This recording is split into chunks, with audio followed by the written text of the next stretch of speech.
আসসালামু আলাইকুম, কেমন আছো সবাই? আজকের ক্লাসটি হচ্ছে পদার্থ বিজ্ঞানের অষ্টম অধ্যায়ের আলোর প্রতিফলন নিয়ে। আলোর প্রতিফলন নিয়ে যখন আলোচনা করা হয় তখন আলোচনার শুরুতেই আলোর প্রতিফলনের বেসিক যেই নলেজগুলো সেই নলেজগুলো জানাটা খুবই গুরুত্বপূর্ণ। তাই আজকে বেসিক কিছু আলোচনা করব। আলোর প্রতিফলন নিয়ে আজকে বেসিক আলোচনাটা করব। যখন আলোর প্রতিফলন সম্পর্কে স্পষ্ট ধারণা থাকবে তখন আলোর প্রতিফলনের যে কোনো সৃজনশীল প্রশ্নের অ্যান্সার দেওয়া অতি সহজ হয়ে যাবে। এই জন্য আলোর প্রতিফলনের ক্লাসিফিকেশনগুলো পার্ট টু পার্ট সুন্দরভাবে আয়ত্ত করতে হবে। আলোর প্রতিফলন নিয়ে আলোচনা করতে গেলে সর্বপ্রথম যে কথাটি আসবে সেই কথাটি হচ্ছে আলো। এখন আমাদের মনের ভিতরে প্রশ্ন জাগে, আলো কি? আলো হচ্ছে এক প্রকারের তরঙ্গ। এখন তরঙ্গর ভিতরে অনেক পার্ট আছে। এই তরঙ্গটা হচ্ছে বিদ্যুৎ চৌম্বকীয় তরঙ্গ। এখন আলোর পার্টগুলো জানার জন্য সর্বপ্রথম এই আলোকে প্রধানত কয়টা পার্ট করা যায় সেই জিনিসগুলো আমরা জানবো। আলোর প্রকৃতি রয়েছে, আলোর প্রতিফলন রয়েছে, আলোর প্রতিসরণ রয়েছে, আলোর শোষণ রয়েছে। এখন আলোর প্রকৃতি কি? আলোর প্রকৃতিটা হচ্ছে আলো এক প্রকারের বিদ্যুৎ চৌম্বকীয় তরঙ্গ। এবার আমরা সচরাচর যে আলোগুলো দেখতে পাই এই আলোগুলোর তরঙ্গ দৈর্ঘ্য কত? আমরা কিন্তু সব আলো দেখতে পাই না। কিছু সংখ্যক আলো আমরা দেখতে পাই এবং কিছু সংখ্যক আলোক রশ্মি আমরা দেখতে পাই না। যেই আলোক রশ্মিটা আমরা দেখতে পাই সেই আলোক রশ্মির তরঙ্গ দৈর্ঘ্য হচ্ছে 400 ন্যানোমিটার থেকে 700 ন্যানোমিটারের ভিতরে। এবার 400-র চেয়ে ছোট যে তরঙ্গ দৈর্ঘ্যগুলো সেই তরঙ্গ দৈর্ঘ্যের আলোক রশ্মিগুলো আমরা দেখতে পাই না, এবং 700-র চেয়ে তরঙ্গ দৈর্ঘ্য যেগুলোর বেশি সেই তরঙ্গ দৈর্ঘ্য আমরা দেখতে পাই না। এবার আমাদের দৃশ্যমান আলোর তরঙ্গ দৈর্ঘ্যের ভিতরে কিছু রয়েছে দৃশ্যমান। এই দৃশ্যমানের যেটা আমরা দেখতে পাই সেটাই হচ্ছে দৃশ্যমান আলোক রশ্মি। এই দৃশ্যমান আলোক রশ্মির তরঙ্গ দৈর্ঘ্য হচ্ছে 400 ন্যানোমিটার থেকে 700 ন্যানোমিটার। এবার এই 400 ন্যানোমিটারের চেয়ে ছোট তরঙ্গ দৈর্ঘ্যর আলোক রশ্মি হচ্ছে তিনটা। একটা হচ্ছে আলট্রা ভায়োলেট, আরেকটা হচ্ছে এক্স রে, আরেকটা হচ্ছে গামা রে। এবার 700 তরঙ্গ দৈর্ঘ্যের চেয়ে বেশি তরঙ্গ দৈর্ঘ্য হচ্ছে ইনফ্রারেড রশ্মি, মাইক্রোওয়েভ রশ্মি এবং রেডিও ওয়েভ। এবার ইনফ্রারেড রশ্মিটা কি? আমরা সচরাচর টিভি কন্ট্রোল করার জন্য যে রিমোট ব্যবহার করি, রিমোটের মাথায় যে একটা ছোট লাইট রয়েছে সেই লাইট থেকে যেই রশ্মিটা বের হয় সেই রশ্মিটাই হচ্ছে ইনফ্রারেড আলোক রশ্মি। সেই আলোটাও কিন্তু আমরা দেখতে পাই না, কিন্তু সেই আলোটা দেখার জন্য মোবাইলে যেই ক্যামেরা রয়েছে সেই ক্যামেরা দিয়ে যদি ছবি তোলা হয় তখন সেই ইনফ্রারেড আলোক রশ্মিটা দেখা যায়। এবার আলোর প্রতিফলন আমাদের চ্যাপ্টারটাই হচ্ছে আলোর প্রতিফলন। আলোর প্রতিফলনের অনেকগুলো ক্লাসিফিকেশন রয়েছে।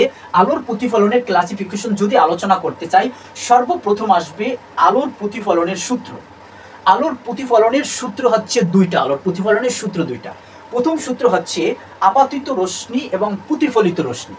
আমরা যখন একটা রশ্মি ফেলবো সেই রশ্মিটা ফেলাটাকে বলা হয় আপাতিত রশ্মি। এই আপাতিত রশ্মিটা প্রতিফলিত হয়ে ফিরে আসবে, তাই বলছে আপাতিত রশ্মি, প্রতিফলিত রশ্মি। এবং আপতন বিন্দুতে প্রতিফলকের উপর অঙ্কিত অবিলম্ব একই সমতলে থাকতে হবে, অর্থাৎ সবগুলো একই সমতলে থাকবে। যে আমরা যেই কোণে, অর্থাৎ একটা আমরা ফোকাস বিন্দু আমরা কল্পনা করব, সেই ফোকাসটাকে আমরা একটা আলো আপাতিত করব। আলোটা আপাতিত করার পরে ওখান থেকে আলোটা প্রতিফলিত হয়ে যাবে। ওখান থেকে আমরা যদি একটা অবিলম্ব টানি ওই একই বিন্দুতে কি হবে, আপাতন বিন্দু হবে, প্রতিফলন বিন্দু হবে এবং অবিলম্ব, অর্থাৎ ওই অবিলম্বে আপাতন বিন্দু থাকবে, প্রতিফলন বিন্দু থাকবে। এটা একই সমতলে থাকতে হবে। একই সমতলে এই আপাতন রশ্মির যে বিন্দু, প্রতিফলনের রশ্মির যে বিন্দু একই সমতলে থাকবে। এটা হচ্ছে প্রথম সূত্র। এবার আলোর প্রতিফলনের দ্বিতীয় সূত্রটা হচ্ছে আপতন কোণ এবং প্রতিফলন কোণ, অর্থাৎ প্রতিফলন কোণ হবে আপতন কোণের সমান। অর্থাৎ আপাতন কোণ, প্রতিফলন কোণ যতটুকু হবে আপতন কোণ ঠিক ততটুকু হবে। অর্থাৎ এখানে যদি এরকম একটা আমাদের সমতল কল্পনা করা হয়, সমতল কল্পনা করলে এখানে যদি আমরা একটা অবিলম্ব টানি, এখানে আমাদের এই যতটুকু কোণে, এখানে যতটুকু কোণে এই আপাতিত রশ্মি হবে ঠিক এখান থেকে ততটুকু কোণে প্রতিফলিত। এটা হচ্ছে আপাতিত রশ্মি, এটা হচ্ছে প্রতিফলিত রশ্মি। এই যতটুকু কোণে আমরা এই রশ্মিটা আপাতিত করব ঠিক ততটুকু কোণে এই রশ্মিটা প্রতিফলিত হবে, অর্থাৎ একই সমতলে। এখানে একটা অবিলম্ব অঙ্কন করার ফলে এই একই বিন্দুতে থাকতে হবে। এটা হচ্ছে আমাদের প্রথম সূত্র, যে আপাতিত রশ্মি এবং প্রতিফলিত রশ্মি এবং এই অবিলম্ব একই বিন্দুতে একই সমতলে থাকবে। এটা প্রথম সূত্র। এবার দ্বিতীয় সূত্র হচ্ছে এই আপাতন কোণ এবং প্রতিফলন কোণ সমান। এটা হচ্ছে আলোর প্রতিফলনের দুইটা সূত্র। এবার দ্বিতীয় পার্টটা হচ্ছে আলো নিয়মিত প্রতিফলন রয়েছে, অনিয়মিত প্রতিফলন রয়েছে। এখানে নিয়মিত প্রতিফলন, অনিয়মিত প্রতিফলন। এখন নিয়মিত প্রতিফলন কি এবং অনিয়মিত প্রতিফলন কি? নিয়মিত প্রতিফলন হওয়ার জন্য আমাদের একটা সমতল দর্পণ কল্পনা করতে হবে। যে আমাদের দর্পণটা যদি এরকম সমতল হয়, আরেকটা হচ্ছে মসৃণ আর অমসৃণ, অর্থাৎ দুইটা তল কল্পনা করতে হবে। একটা হলো নিয়মিত প্রতিফলন, অনিয়মিত প্রতিফলনের জন্য। নিয়মিত প্রতিফলনের জন্য যদি আমি কল্পনা করি, নিয়মিত প্রতিফলনের জন্য আমি যদি কল্পনা করি, তাহলে হবে এটা আমাদের একটা মসৃণ সমতল কল্পনা করতে হবে। এটা হচ্ছে নিয়মিত প্রতিফলনের। তো নিয়মিত প্রতিফলন দেখেন, নিয়মিত প্রতিফলনের জন্য আমাদের একটা সমতল, মসৃণ সমতল কল্পনা করতে হবে। এবার আমি এখান থেকে যেই কোণে আলোক রশ্মিটা আপতিত করবো, ঠিক সেই কোণে এখান থেকে প্রতিফলিত হবে। এবার এখান থেকে যেই কোণে আমরা এই রশ্মিটা ফেলবো, ঠিক সমতল, অর্থাৎ সমান্তরালভাবে এটা আপাতিত রশ্মি সমান্তরাল হবে, প্রতিফলন রশ্মিটাও সমান্তরাল হবে। এবার যতগুলো রশ্মি ভাবে ফেলা হয় না কেন, ঠিক একই কোণে আবার প্রতিফলিত হবে, অর্থাৎ আপাতন কোণ যা হবে প্রতিফলন কোণ তাই হবে। এটা হচ্ছে নিয়মিত প্রতিফলন। এবার অনিয়মিত প্রতিফলনটা কি দেখেন, অনিয়মিত প্রতিফলন এরকম অমসৃণ একটা আমরা সমতল কল্পনা করব। এখানে অমসৃণ সমতল, এখানে যতটুকু কোণে আমরা আপাতিত করব, ঠিক তার চেয়ে ছোট বড় কোণে আমাদের এটা প্রতিফলিত হবে। এখানে যদি আবার এটা এদিকে যাবে, অর্থাৎ এটা যত ডিগ্রি কোণে আমরা ফেলবো সমতলে, আলো একগুচ্ছ আলোক রশ্মি সমতলে ফেলার পরে কিন্তু প্রতিফলিত রশ্মি গুচ্ছ আর সমতলে থাকবে না, অর্থাৎ এটা এলোমেলো হয়ে যাবে, কোণ ছোট বড় হয়ে যাবে, এটা অমসৃণ। এটা হচ্ছে অনিয়মিত প্রতিফলন। আর অনিয়মিত প্রতিফলনকে ব্যাপ্ত প্রতিফলনও বলে। এবার আমরা যে বিষয়টি আলোচনা করব সেটা হচ্ছে নিয়মিত প্রতিফলনের হয় সচরাচর আয়না অথবা দর্পণে। নিয়মিত প্রতিফলনটা হয় সচরাচর আয়না অথবা দর্পণে, কারণ আয়নাটা হচ্ছে সমতল থাকে, মসৃণ থাকে। এই জন্য আয়না বা দর্পণকে দুইটা পার্ট করা হয়, সেটা হচ্ছে সমতল দর্পণ আর একটা হচ্ছে গলীয় দর্পণ। এখন সমতল দর্পণের কোনো ক্লাসিফিকেশন নেই, গলীয় দর্পণের ক্লাসিফিকেশন আছে। গলীয় দর্পণ আবার একটা হচ্ছে উত্তল দর্পণ আর একটা হচ্ছে অবতল দর্পণ। আপনারা আমার এই যে সানগ্লাসটা দেখছেন, এই সানগ্লাসের এই আমি যেখান থেকে দেখছি এটা হচ্ছে অবতল দর্পণ, আর এই বাহিরটা হচ্ছে উত্তল দর্পণ। আপনি যদি এটা পরীক্ষার জন্য একটা স্টিলের চামিচ নেন, স্টিলের চামিচের ভিতরের অংশটা হচ্ছে অবতল দর্পণ, বাহিরের অংশটা হচ্ছে উত্তল দর্পণ। তাই গলীয় দর্পণকে প্রধানত দুই ভাগে ভাগ করছেন, উত্তল দর্পণ এবং অবতল দর্পণ। এবার রয়েছে আয়নার ব্যবহার, এবার রয়েছে প্রতিবিম্ব, এবার রয়েছে বিবর্তন। আয়নার ব্যবহার রয়েছে, বিভিন্ন রকমের আয়নার ব্যবহার রয়েছে। আপনি যদি পাহাড়ি অঞ্চলে রাস্তার বাঁক, অর্থাৎ পাহাড়ি অঞ্চলে যে রাস্তার বাঁকগুলো 90 ডিগ্রি কোণে হয়, দেখা গেছে এক প্রান্ত থেকে একটা গাড়ি যখন আসবে, অন্য প্রান্ত থেকে কোনো গাড়ি আসতেছে কিনা সেটা দেখা যায় না।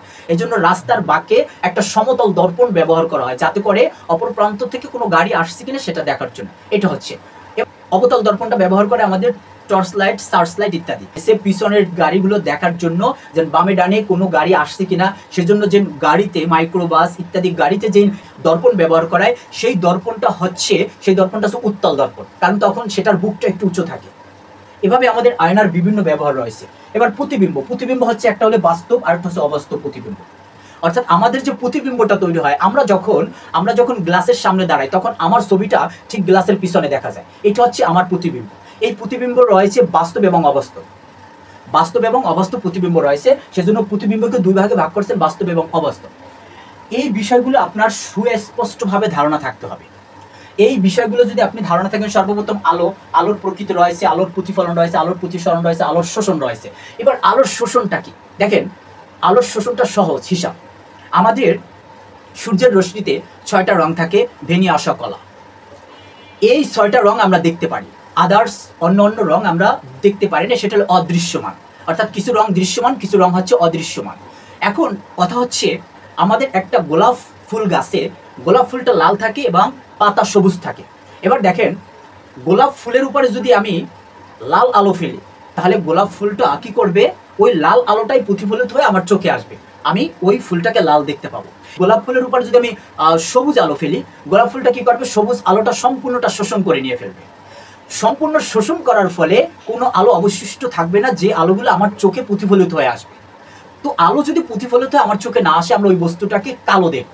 এভাবে সবুজ পাতার উপরে যদি লাল আলো ফেলা হয়, সবুজ পাতা কি করবে, লাল আলোটা শোষণ করে ফেলবে, এর ফলে সবুজ পাতাটা কালো আমরা দেখব। আবার সবুজ পাতার উপরে যদি সবুজ আলোই ফেলা হয়, তখন ওই সবুজ আলোটা সবুজ পাতা শোষণ করতে পারবে না, তখন ওই সবুজ আলোটা আমার চোখে প্রতিফলিত হয়ে আসবে, এবং ওই সবুজ পাতাটাকে আমরা সবুজই দেখবো। এভাবে আলোর শোষণের অনেক আলোচনা রয়েছে। এবার দেখেন যে আলোর প্রকৃতি বললাম, আলোর প্রকৃতি, আলো হচ্ছে বিদ্যুৎ চৌম্বকীয় তরঙ্গ, এবং এই বিদ্যুৎ চৌম্বকীয় তরঙ্গের ভিতরে আবার কিছু দৃশ্যমান আলো আছে, কিছু অদৃশ্যমান আলো আছে। দৃশ্যমান আলোর যেটা তরঙ্গ দৈর্ঘ্য বললাম 400 থেকে 700 ন্যানোমিটার, এবং অদৃশ্যমান আলো রয়েছে তিনটা, বামে রয়েছে তিনটা এবং ডানে রয়েছে তিনটা, অর্থাৎ 400-র চেয়ে ছোট আছে তিনটা এবং 700-র চেয়ে বড় আছে তিনটা, টোটাল 6টা। এবার দেখেন আলোর প্রতিফলনের ক্লাসিফিকেশনও যদি আলোচনা করি, আলোর প্রতিফলনের সর্বপ্রথম আলোর প্রতিফলনের সূত্র দুইটা আসবে, অর্থাৎ আপাতন কোণ, প্রতিফলন কোণ, এই বিন্দুগুলো একটা সমতলে থাকবে এবং আপাতন কোণ এবং প্রতিফলন কোণটা সমান হবে। এবার দেখেন যে নিয়মিত প্রতিফলন, অনিয়মিত প্রতিফলন। নিয়মিত প্রতিফলনের জন্য একটা মসৃণ দর্পণ কল্পনা করবো, আর অনিয়মিত প্রতিফলনের জন্য একটা অমসৃণ দর্পণ কল্পনা করবো। এবার দেখেন নিয়মিত প্রতিফলনের আবার নিয়মিত প্রতিফলন হয় আয়না অথবা দর্পণ। এই আয়না অথবা দর্পণের আবার ক্লাসিফিকেশন যদি আলোচনা করি, একটা হলো সমতল দর্পণ আর একটা হচ্ছে গলীয় দর্পণ। এবার গলীয় দর্পণ যদি আবার ক্লাসিফিকেশন করি, গলীয় দর্পণ দুই প্রকার, একটা হলো উত্তল আর একটা হলো অবতল। এবার আয়নার ব্যবহার রয়েছে, প্রতিবিম্ব রয়েছে। এই বিষয়গুলো আপনাকে স্ট্রংলি ভাবে ধারণা থাকতেই হবে।